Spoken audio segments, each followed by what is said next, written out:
예, 안녕하세요. 헌법에서 이번 시간에는 그 상당히 의미 있는, 그러나 이제 기존 교과서에서는 자주 다루지 않는 이러한 영역을 공부해 보도록 하겠습니다.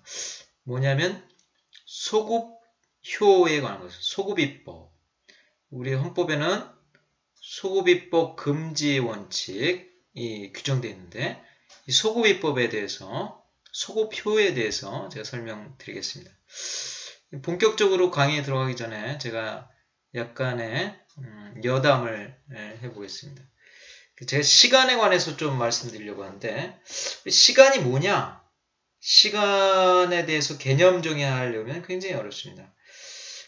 그런데 제가 생각하기에는 시간이란 주어진 우리의 인간의 생명을 인위적으로 쪼개어서 분류한 개념, 또 그 쪼개어서 된 그 단락단락에 어떤 의미를 부여하는 것, 이게 시간이 아닐까 이런 생각을 해봅니다. 그러니까 시간의 뭐 사전적 의미, 우리 딕셔너리에 보면 과거로부터 현재를 거쳐 미래로 이어지는 크고 작은 사건들의 연속, 이렇게 말을 하고 있습니다. 그러니까 이런 거 보면 시간은 어떻게 우리가 인위적으로 과거, 현재, 미래를 통해서 이렇게 나누어 놓고 있다, 이런 것을 우리가 알 수 있는데, 지금 요즘 우리들이 사는 세상에는 과거에 100년 전, 과거 200년 전의 사람들보다 훨씬 더 시간적으로 바쁘고, 또 그 예전에 살았던 사람들보다 더 많은 경험을 하게 됩니다. 왜 그렇습니까? 똑같이 24시간인데 하루 24시간이라는 것은 고정불변인데 달라진 게 없는데, 현대의 우리들은 왜 이렇게 바쁠까? 그는 역으로 생각하면 현대, 지금 우리 살고 있는 우리들에게는 과거 100년, 200년 전에 살았던 사람보다도 더 많은 시간이 주어지는 것처럼 우리가 느끼기 때문입니다. 예. 왜냐하면 과거에 예전에 200년 전, 300년 전에 살았던 사람들은 그냥 먹고 사는데 여기에 주력을 했습니다. 근데 현재는 일의 종류가 너무 다양해졌기 때문에 그 일의 종류도 다양하고 발생하는 사건도 그만큼 다양해지고 많아지고, 그렇다 보니까 현대인들은, 우리들은 때로는 급하지도 않은 일에, 또는 어떻게 보면 중요하지도 않은 일에 많은 시간을 빼앗기고 있습니다. 근데 우리가 살면서 나에게 가장 중요하고 소중한 시간에 한정해서 집중적으로 우리가 써야 되겠다, 이런 생각을 가집니다. 사람마다 차이가 있겠지만 사람이 어떤 자기가 소중하게 중요하게 생각하는 게, 어떤 사람은 가족이 될 수도 있고, 어떤 사람은 본인의 건강이 될 수도 있고, 어떤 사람은 인간관계가 중요하다고 생각할 수도 있고, 어떤 사람은 자녀의 공부, 자녀의 성공, 이게 중요하다고 생각할 수 있고, 어떤 사람은 삶에 대한 그 열정, 사랑, 이런 것이 더 중요하다고 생각할 수 있고, 자기 일에 대한 열정, 이런 것들이, 또 어떤 사람은 신앙이 더 중요하다고 생각할 수 있고, 어떤 사람은 명예가 더 중요하다고 어떤 사람은 돈이 중요하다고 생각할 수 있고, 여러 가지 그 관점, 또 자신의 생각에 따라서 시간을 어디에 더 투자하고 집중적으로 사용할 것인가를 결정하게 되어 있습니다. 이것 관해서 스티븐 콥이라는 사람이 일을 네 가지 유형으로 분류해놨습니다. 첫 번째는 이겁니다. 긴급하고 중요한 일이 있습니다. 긴급하고 중요한 일, 갑작스럽게 병이 발병했다, 암이 발병했다, 또 그 다음에 갑작스럽게 화재가 났다, 물난리가 났다, 가족의 사고가 일어났다, 이거 생명의 시간의 경각을 다투는 일, 이런 것들은 굉장히 긴급하고 아주 중요한 일입니다. 이거는 어떻습니까? 시간적 여유가 없고 또 이러한 일을 처리하는데 남은 시간이 짧은 경우입니다. 예, 그렇죠? 이 스티븐 코비가 말한 이 긴급하고 중요한 일 이런 것이 해당할 수 있고 두 번째는 이겁니다. 긴급하지 않지만 중요한 일이 있어요. 긴급하지 않지만 중요한 일. 어떤 거 있습니까? 스스로 자기 개발을 해야 된다는 것. 그 다음에 평상시에는 그렇게 급하진 않은데 운동을 통해서 자기 건강을 지켜야 된다는 거예요. 그러니까 운동이 중요하겠죠. 그 다음에 인간관계도 중요하죠. 인간관계도 반드시 지금 바로 지금 중요한 건 아니지만 지금 필요한 건 아니지만 장기적으로 봤을 때 아주 중요한 일이다. 이렇게 볼 수가 있습니다. 그 다음에 세 번째로 스티븐 코비가 말한 이것은 긴급하지만 중요하지 않은 일. 대부분의 시간은 우리가 이런 데 많이 소요하고 있는데 이런 거죠. 예를 들면 제가 생각하는 건데 예를 들면 이겁니다. 노래방에 가서 5분밖에 안 남았다. 3분밖에 안 남았다. 내 순서가 아직 돌아오지 않았는데 내가 해야겠다. 이거죠. 중요하지 않아요. 근데 이제 긴급한 거죠. 3분밖에 안 남았으니까 노래 한 곡밖에 못하니까 내가 먼저 해야겠다. 뭐 이런 거죠. 그 다음 신호등이 이제 뭐 노란불에서 빨간불 되려고 합니다. 근데 이제 그걸 막 건너가려고 하는 거죠. 차는 또 오고 있어요. 저쪽 방에서. 그러니까 이런 경우는 중요하지는 않은데 중요한 일이 없음에도 불구하고 막 뛰어가는 거죠. 이러한 경우는 긴급한 것입니다. 또 뭐 이런 것들이 우리가 세 번째로 스티븐 코비가 말한 중요하지 않지만 긴급한 일. 네 번째는 긴급하지도 중요하지도 않은 일입니다. 이거죠. 계속 핸드폰을 한 10시간 이상 계속 하고 있는 거예요. 뭐 할 일이 없으니까 이렇게 아주 지나치게 오랫동안 인터넷 게임을 하거나 핸드폰을 보거나 뭐 지나친 TV 시청을 하거나 장기간에 전화 통화를 하거나 장시간에 전화 통화를 하거나 이런 것들은 다 긴급하지도 중요하지도 않은 일을 우리가 하는 경우라고 볼 수 있습니다. 그럼 여기서 네 가지로 분류해 놨는데 일의 유형을 우리는 그럼 무엇부터 해야 되는가요?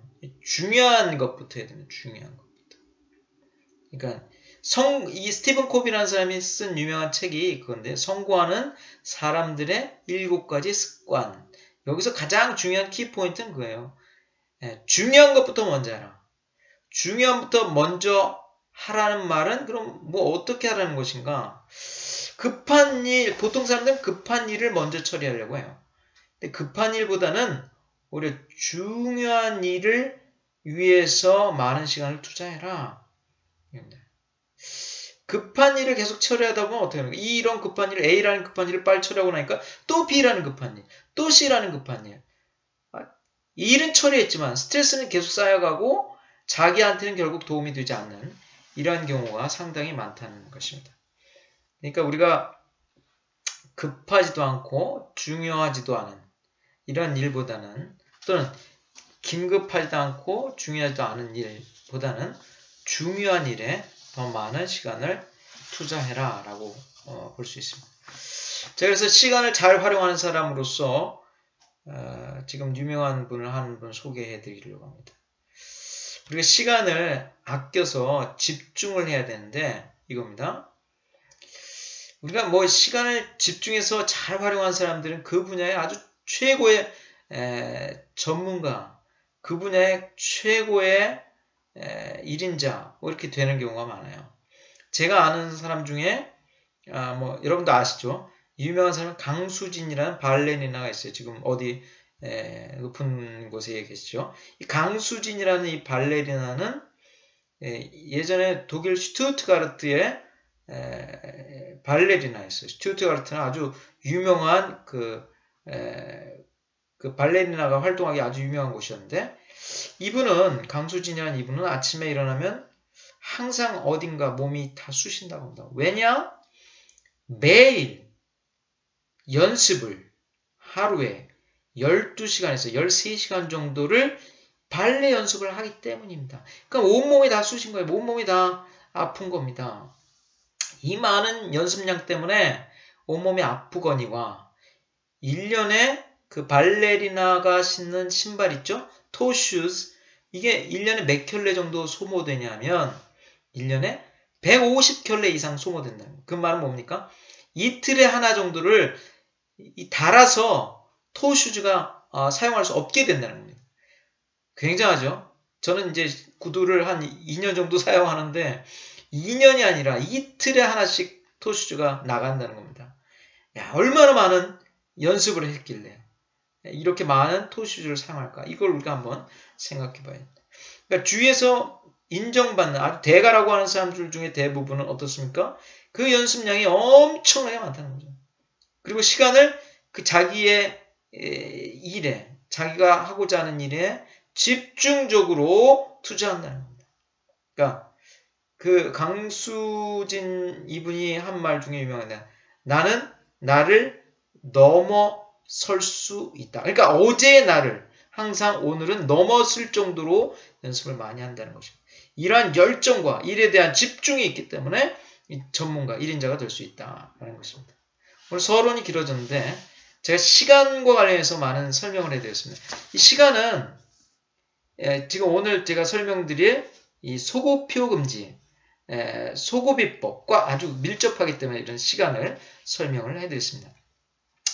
우리 헌법에서 소고비법은 참 중요한데 그럼에도 불구하고 우리 많은 그 교과서에는 소고비법에 대해서 자세히 다루지 않고 있습니다. 그래서 제가 오늘 설명하는 걸 잘 들으시고 소고비법은 이렇구나 라는 것을 생각하시기 바랍니다. 나중에 설명드릴 헌법 13조 2항에 모든 국민은 소고비법에 의하여 재산권을 박탈당하지 않는다. 뭐 이런 조문이 있어요. 여기에 소고비법에 의하여 소고비법이라는 단어가 나옵니다. 소고비법. 그러니까 일이 다 이렇게 시간이 흘러가고 있는데 나중에 입법이 만들어서 소급하여 적용되는 것. 이건 뭡니까? 이 소고비법이죠. 여기서 말하는 소고비법은 우리 헌법 13조 2항에서 말하는 소고비법은 어떤 소고비법이냐? 진정소고비법을 말하는 겁니다. 제가 지금 소고비법에 대해서 설명을 하지 않고 일단 헌법 제13조 2항에서 말하는 소고비법은 무슨 입법이다? 진정소고비법이다. 이렇게 말씀드렸어요. 그러니까 소고비법은 두 종류가 있는데 하나는 진정소고비법과 또 하나는 부진정소고비법으로 나누는 거죠. 진정소고비법을 어떻게 우리가 개념 정의를 하냐면 과거에 발생한 사실관계, 법률관계를 그러니까 과거에 완성된 사실관계, 법률관계를 규율하기 위하여 제정되는 소고비법. 이걸 진정소고비법. 그러니까 과거에 완성된 사실관계, 법률관계를 규율하기 위해서 만들어진 입법. 이걸 소고비법이에요. 진정소고비법이에요. 그럼 부진정소고비법은 어떠냐? 과거에 시작되었으나 아직 완성되지 않고 진행 과정에 있는 사실관계, 법률관계를 규율하는 입법. 이거를 부진정소고비법. 그러니까 뭡니까? 과거에 완성된 사실관계, 법률관계 아니면 과거에 시작했으나 아직 진행 과정에 있고 완성되지 아니한 사실관계, 법률관계를 규율하냐에 따라서 진정이냐 부진정이냐를 구분한다는 거죠. 알겠죠? 근데 다만 이제 기본적인 상식은 이겁니다. 원래 우리 헌법상 진정소고비법은 원칙적으로 허용되지 않지만 예외적으로 허용된다. 나중에 예외를 설명드릴게요. 그 다음에 부진정소고비법은 원칙적으로 허용되지만 예외적으로 허용되지 않는다. 이렇게입니다. 알겠죠? 이런 두 가지 시스템을 가지고 우리가 설명을 해드리겠습니다. 제가 이해를 돕기 위해서 진정소고비법은 이런 경우죠. 가장 많이 나오는 겁니다. 예를 들면 지금 공무원 생활을 하시다가 30년 동안 공무원 생활을 하시고 정년퇴직을 하셨습니다. 그래서 한 68세 정도 되시는데 공무원 연금을 받고 수령하고 계시는데 갑자기 연금 요율이 70%에서 50%로 떨어지는 법 개정이 일어났다. 그래서 갑자기 68세인 현재 200만 원 받으시던 연금이 요율이 떨어져서 150만 원으로 줄었습니다. 이런 경우 어떤 입법입니까?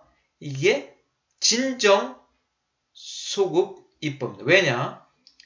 과거에 완성된 사실관계, 법률관계를 사후에 규율하는 입법이기 때문에, 법률이기 때문에.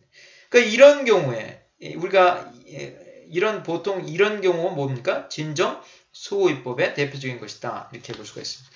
그러면 설명하는 김에 분정 소호입법의 대표적인 걸 하나 말씀드리면 이겁니다. 이런 거죠. 예를 들면 우리도 이런 걸 많이 하는데 뭐 특구 뭐 이런 거 어떤 구조적으로 취약한 지역이 있어요. 그래서 이쪽 지역을 부흥 발전시키기 위해서 이쪽 지역에 투자를 하고 여기에 뭐 정착해서 사업을 하면 많은 국가의 보조금을 20년간 매해 보조금을 지급하겠다라는 그러한 입법들을 했어요. 근데 몇 년이 지나자 보니까 이쪽 지역에 사정이 안 좋거든요. 이쪽 지역에 입주한 뭐 여러 가지 사정이 안 좋아서 계속적으로 투자할 가치가 없어졌어요. 그래서 이 법을 바꿔서 이러한 보조금 지급에 대한 폐지를 결정하는 경우.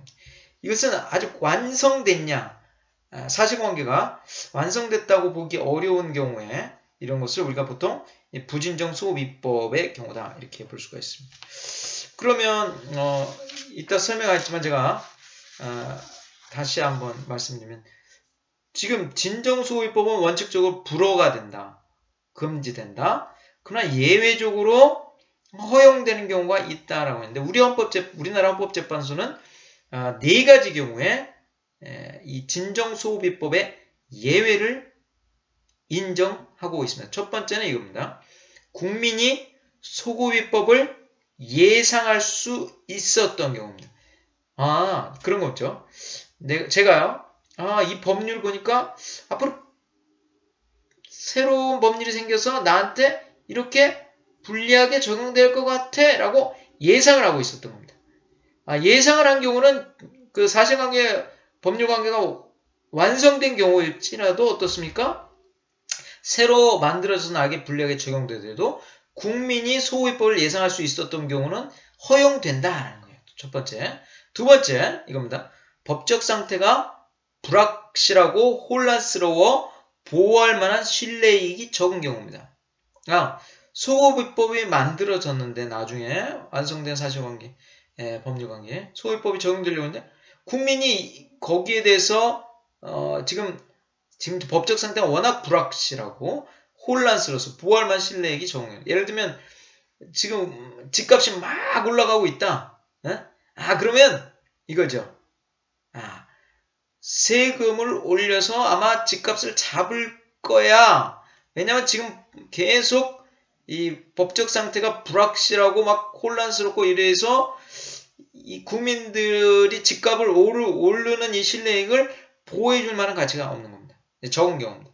그래서 이런 경우도 진정소호입법을 할 수 있다. 세 번째는 소호입법에 대해서 당사자의 손실이 없거나 아주 경미한 경우. 그러니까 소호입법이 됐지만 어떤 그 소호입법에서 적용을 받는 당사자에게 어떤 손실이 아주 없어요. 또 손실이 경미해요. 이런 경우는 어떻습니까? 소호입법이 진정소호입법이지만 허용된다. 네 번째는 중요한 건데 신뢰보호의 요청에 우선하는 심히 중대한 공익상의 사유가 소호입법을 정당화하는 경우입니다. 그러니까 신뢰이익, 신뢰보호의 이익, 이거보다 뭐가 더 우선합니까? 중대한 공익상의 사유가 있기 때문에 이건 어쩔 수 없이 소호입법을 정당화하는 경우다. 이 네 가지가 진정소호입법의 예외다 라는 것을 제가 지금 미리 말씀드리겠습니다. 그러면 제가 구체적인 예를 통해서 소호입법을 설명해 드리겠습니다. 우리 헌법재판소 판례 중에 결정 중에 이런 게 있어요. 전자장치 부착 제도가 있었어요. 어떤 겁니까? 구체적인 사례를 제가 설명드리면 이해가 쉬우실 텐데 서울에 어디서 성폭행 사건을 시도하다가 반항하는 피해자가 어떻습니까? 피해자가 반항해서 그 피해자를 살해한 사건이 있었어요. 근데 그 가해자는 어떠냐? 과거에 성폭행 전과자로서 전자발찌를 부착한 사람이라는 거죠. 그런 사건이 아주 많았어요, 옛날에. 여중생 성폭행 살인 사건도 있고, 많았습니다. 그래서 성범죄가 많아지니까 2010년 4월에 어떤 법이 발생했냐면, 제정됐냐면, 특정 범죄자에 대한 위치 추적, 전자장치 부착 등에 관한 법률이 개정을 통해서 부칙을 만들어서 과거의 성폭력 범죄를 저질렀거나 2008년 9월 1일 이전에 1심 판결 선고를 받은 사람들에게는 어떻습니까? 위치 추적 전자장치를 부착하도록 이렇게 만들었습니다. 그것과 관련해서 또 다른 그 이후에 어떤 A라는 사람이 13세 미만 미성년자 강간죄를 저질러서 그 성폭력 처벌의 피해자 보호 등의 법률 위반으로 징역 4년을 형을 받았습니다. 그리고 형의 집행을 종료하는데 검사가 당시 출소 예정자인 이 사람에게 A에게 이 특정 범죄자에 대한 위치추적 전자장치 부착 등에 관한 법률 부칙에 따라서 전자장치 부착 명령을 청구를 했던 것입니다. 그러니까 이 전자장치 부착 명령은 이 A라는 사람은 어떻습니까? 소고입법 금지 원칙에 위반된다라고 소송을 했는데 소송 중에 법원에서 헌법재판소에 어떻게 했습니까? 전자장치 부착법 부칙 조항이 이 소급 입법 금지 원칙에 위반된다라고 해서 위헌범죄 심판 제청을 한 사건이 있습니다. 여기서 이제 문제는 뭐냐? 헌법재판관들의 견해도 나누어졌다는 겁니다. 어떤 점에서 나느냐? 이 전자장치 부착 명령이라는 거는 전통적인 형벌이 아니라는 거죠. 전통적인 형벌이 아니라는 거랍니다. 그러니까 전통적인 형벌이 아니면 그럼 이거는 형벌로 볼 것이냐 아니면 보완 처분으로 볼 것이냐 이거에 관해서 나눠졌는데 전통적인 입장은 어떻습니까? 이거는 보완 처분이기 때문에 다수의 견해는 이것입니다. 보완 처분이기 때문에 소표 금지 원칙이 적용되지 않는다 이렇게 말했고 또 사인의 헌법재판관들은 아니 이거는 이 전자장치 부착 명령은 충분히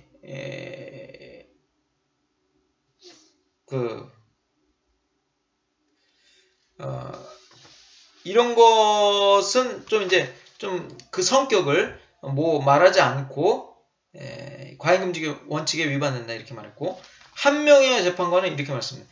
전자장치 부착을 명하는 이것도 실질적으로 형벌적 성격을 갖기 때문에 여기에도 어떠된다? 소표 금지의 원칙이 적용된다 이렇게 말하겠습니다. 그러니까 이런 경우에 우리가 이제 많은 논란이 있을 수 있는데, 그러니까 위치 추적 전자장치 부착이 처벌인지 아닌지 이걸 봐야 되는데 우리가 이게 형벌이다, 보완 처분이다라는 성격만을 가지고 판단할 것이 아니라 우리 헌법 13조 1항에 규정된 여기서 금지하는 이중처벌 금지 원칙의 처벌도 형벌이 아니라 처벌이기 때문에 형벌권 행사 이외의 일체 제재나 불이익한 처분도 이 13조 1항의 처벌에 들어갈 수가 있다 이런 거죠. 위치 추적 전자장치 부착 명령제도 이것도 우리가 넓게 보면 처벌에 해당하기 때문에 소입법 금지 원칙에 말하는 소입법 금지 원칙에 적용을 받는다라고 볼 수가 있겠습니다. 약간 판례는 다를 수 있습니다. 그러면 우리가 소호표 금지 원칙에 보면 이렇게 보겠습니다. 우리 헌법 제13조 1항에 이렇게 말했어요. 모든 국민은 행위시 법률에 의하여 범죄를 구성하지 아니한 행위로 소추되지 아니한다 이렇게 말하고 있는데 여기서 소추 또는 이런 말 그 다음에 12조 1항에 법률과 적법한 절차에 의하지 않으면 처벌, 보완처분 또는 강제노역을 받지 않는다. 이런 말이 있어요. 여기서 처벌, 이것도 형벌은 아니라는 거죠. 구분해야 될 개념이다. 라는 것을 말씀드리겠습니다. 그러니까 우리가 다시 아까 그 사건에 적용을 해보면 원칙적으로 진정소호위법이기 때문에 왜냐하면 이 A라는 사람은 성범죄를 과거에 저질렀고 지금 징역형을 살았고 나와 출소하는 사람인데 출소 예정인데 갑자기 이제 검사가 위치추적 전자장치 부착을 명령했습니다. 그 여기에서 중요한 점은 뭐냐면 이 사람 A의 경우에는 과거에 완성된 사실관계, 법률관계. 그러니까 이 사람은 모든 그 성폭력 범죄 행위를 벌써 완성했다는 거죠. 처벌도 다 끝났다는 겁니다. 그런데 여기에 관해서 완성된 사실관계, 법률관계에 대해서 어떻게 새로 부칙조항을 개정해서 이게 적용되도록 한 것이기 때문에 이것은 진정소호위법에 해당한다는 거죠. 이 진정소호위법에 해당하는데 여기 원칙적으로 진정소호위법은 금지된다 이렇게 볼 수 있는데 이런 경우에는 어떻게 되냐? 진정소호위법의 원칙이 아까 말한 예외에 해당할 수 있다. 어떤 예외입니까? 첫 번째에서부터 하나 보시죠. 첫 번째 이거죠. 예외가 국민이 법 개정에 대해서 예측할 수 있었던 경우죠. 그죠? 국민이 소호위법을 예상할 수 있었던 경우입니다. 예상할 수 있었습니까? A라는 사람이 나한테는 나 이제 출소하려는데 분명히 나한테 전자장치 부착을 시킬 거야. 예상할 수 없었어요. 예상할 수 없었어요. 예상할 수 없었다는 거죠. 또 두 번째는 어떤 법적 상태가 불확실하고 혼란스러워서 거기에 대한 보호할 만한 신뢰액이 적은 경우다. 이것도 뭐 당연히 위치적 전자장치 부착을 할 것이라고 볼 수 있는 불확실하고 혼란스러운 법적 상태라고 보기는 좀 어려웠을 겁니다. 세 번째는 이거죠. 소호위법에서의 당사자의 손실이 없거나 아주 경미한 경우 이런 경우도 보면 이 사람에게 그 전자장치를 부착하는 것이 A에게 아주 손실이 없거나 아주 경미한 경우냐 그렇지는 않다는 거죠.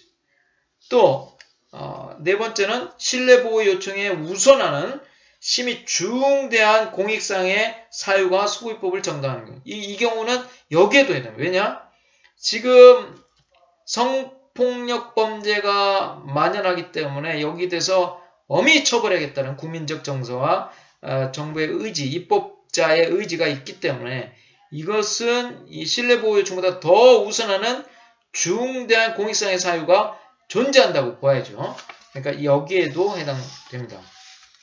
그러니까 우리가 이런 소호위법과 관련해서 살펴보면 굉장히 어려운 문제가 발생한다는 거죠. 그러나 이제 진정소호위법도 예외가 4가지가 있고 우리나라 헌법재판소 판례에 의하면 그다음 분정소호위법도 원칙적으로 분정소호위법은 가능하기 때문에 이 소호위법에 대해서는 상당히 넓게 우리가 뭘 열어놨습니까? 가능성을 열어놨다는 겁니다. 그러니까 우리가 진정소호위법과 분정소호위법을 나누고 있고 양자 간에 엄격한 차이가 있지만 사실은 이 예외라는 것을 그다음 분정소호위법은 원칙이라는 것을 통해서 충분히 소호위법이 가능하도록 우리가에게 열어놨다는 거죠. 그러니까 소호위법을 통해서 우리가 볼 수 있는 것은 원래 소호위법 금지는 어떤 법적 안정성을 추구하는 겁니다. 그래서 기존의 법을 신뢰한 국민의 그 법적 안정성을 유지해주기 위한 것인데 실질적으로 이 운영 실태를 보면 이 헌법재판소 같은 경우에 진정소호위법의 예외를 4가지를 열어놓음으로써 충분히 가능할 수 있게 해놨다. 그다음 분정소호위법은 원칙적으로 허용이 되기 때문에 충분히 가능하다. 이렇게 볼 수가 있습니다. 오늘 아주 좀 난해하지만 그러나 아주 중요한 소호위법 금지 원칙에 대해서 설명을 해봤습니다. 그러면 곰곰이 생각해 보시고 복습해 주셨으면 감사합니다. 예, 감사합니다.